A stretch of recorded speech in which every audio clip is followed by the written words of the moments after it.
আসসালামু আলাইকুম।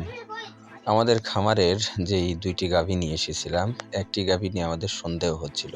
এখন যে গাভীটি আমরা পরীক্ষা করতেছি এটি নিয়ে।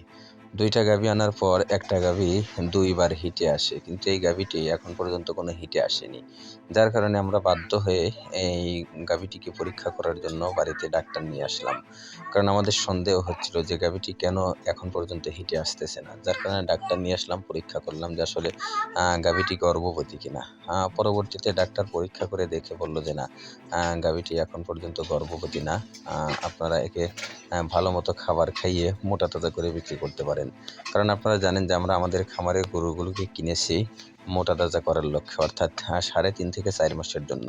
তাই আমরা গাভীটিকে পরীক্ষা করলাম। পরীক্ষা করে নিশ্চিত হলাম যে এটি এখন পর্যন্ত গর্ভবতী নাই। তাই আমরা এখন এটিকে আ ভালোভাবে খাবার খাইয়ে কিন্তু ৩.৫ থেকে ৪ মাসের মধ্যে বিক্রি করতে পারবো। দেখা হবে অন্য কোনো ভিডিওতে। আমাদের জন্য দোয়া করবেন। আসসালামু আলাইকুম ওয়া রাহমাতুল্লাহ।